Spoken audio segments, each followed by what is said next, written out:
Sejam muito bem-vindos a mais um vídeo da série Professor Responde aqui do canal, em que hoje responderei a duas dúvidas sobre Gog e Magog que foram enviadas recentemente na seção de comentários aqui do YouTube. Uma primeira de Benício Andrade, que escreveu perguntando qual seria a verdadeira identidade de Gog e Magog, e uma segunda que foi enviada por Aline Berenger, que escreveu perguntando se nós podemos identificar Gog e Magog como uma referência à Rússia e aos seus aliados, principalmente a China e o Irã, futuramente atacando o moderno Estado de Israel. E a resposta dessa última pergunta da Aline é não. É completamente anacrônico e também contrário ao próprio sentido desses textos bíblicos interpretar Gog e Magog como uma referência aos acontecimentos políticos atuais. E já sobre a identidade de Gog e Magog, que foi a pergunta de Benício Andrade, nós podemos identificar quem seria, levando em consideração o contexto histórico e cultural em que esses textos foram desenvolvidos.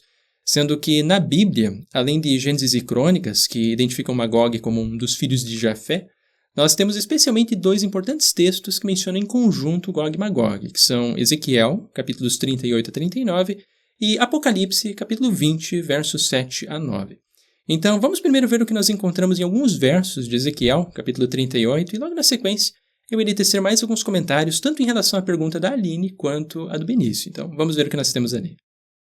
A palavra de Yahvé me foi dirigida nestes termos. Filho do homem, volta o teu rosto para Gog, na terra de Magog, príncipe e cabeça, Rosh, de Mosuk e Tubal, e profetiza contra ele. Profetiza, pois, filho do homem, e dize a Gog, assim diz o Senhor Yahvé.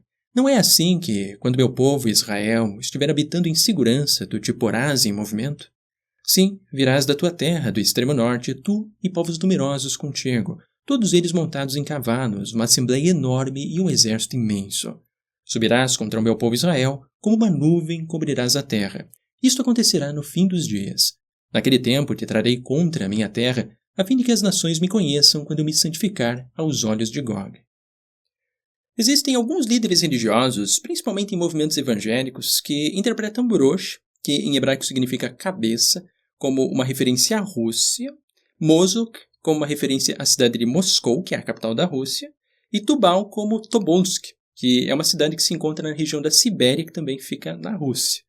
Mas essas interpretações elas são simplesmente baseadas em falsos cognatos, que são, no caso, palavras que têm o som parecido com alguma outra palavra de outro idioma, mas que possuem um significado que é completamente diferente. Por exemplo, em hebraico nós encontramos também a palavra Barzel, que tem uma fonética que é bem parecida com Brasil, lembra um pouco Brasil. Mas Barzel significa ferro, e não tem nada a ver com Brasil, porque Brasil é uma palavra que faz referência ao vermelho do pau-brasil, que parecia uma brasa de fogo. Então, interpretar Rosh, que em hebraico significa cabeça, como uma referência à Rússia, somente porque tem um nome parecido, é uma ideia que é completamente equivocada.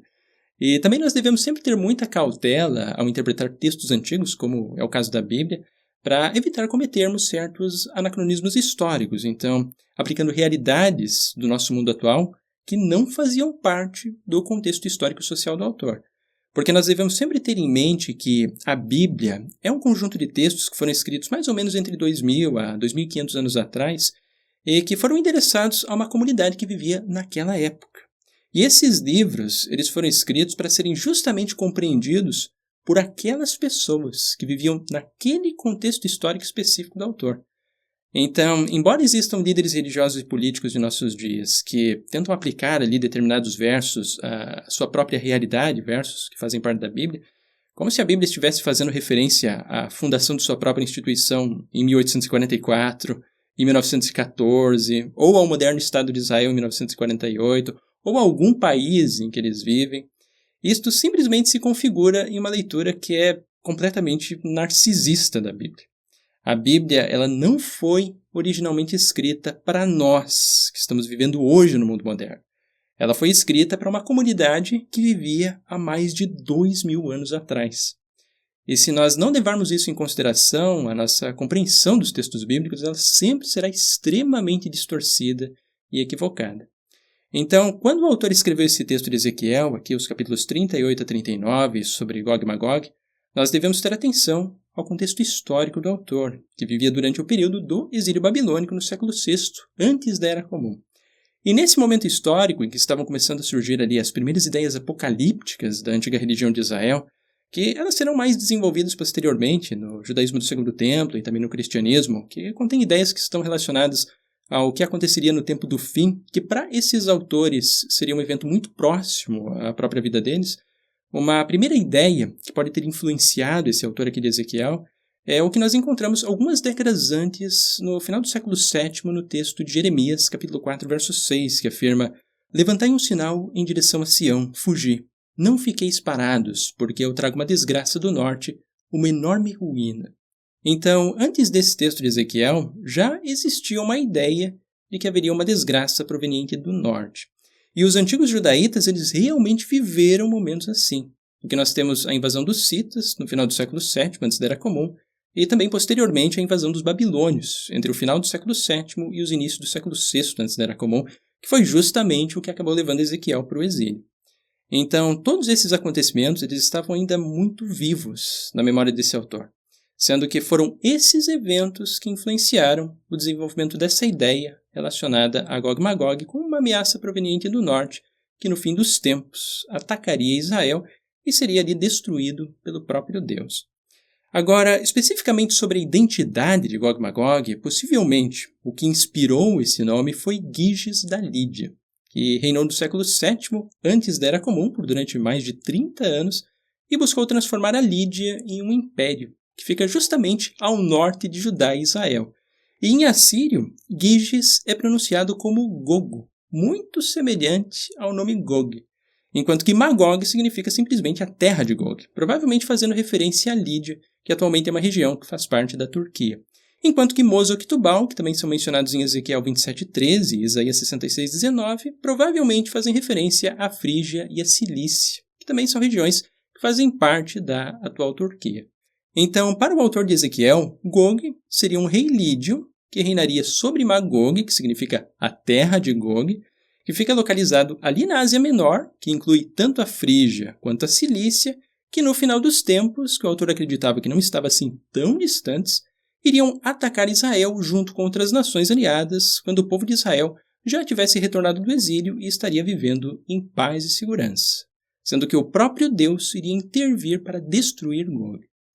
Agora, em relação ao livro do Apocalipse, capítulo 20, versos 7 a 9, nós temos uma visão que é um pouco diferente a respeito da identidade de Gog e Magog. Então, vamos ver o que nós temos ali, e logo na sequência eu irei tecer também mais alguns comentários. Vamos ver ali. Quando se completarem os 1000 anos, Satanás será solto de sua prisão e sairá para seduzir as nações dos 4 cantos da terra, Gog e Magog, reunindo-as para o combate. Seu número é como a areia do mar. Subiram sobre a superfície da terra e cercaram o acampamento dos santos e a cidade amada. Mas um fogo desceu do céu e os devorou. Aqui no livro do Apocalipse, o autor reinterpretou o sentido original de Ezequiel sobre Gog e Magog para agora ser compreendido como todas as nações dos 4 cantos da terra que seriam antagonistas dos próprios cristãos, sendo um conceito que é bastante diferente do que nós encontramos ali com Ezequiel.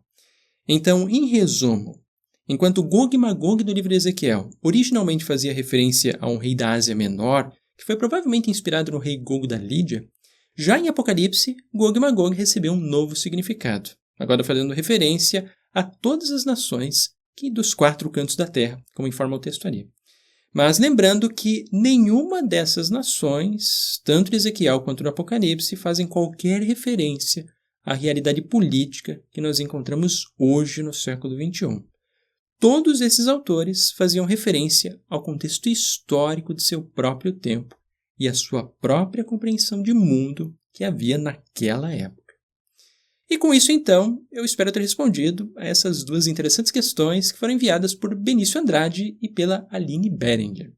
E para aqueles que possuem outras dúvidas ou sugestões de novas temáticas, como sabem, vocês podem escrever também logo aqui abaixo na seção de comentários aqui do YouTube.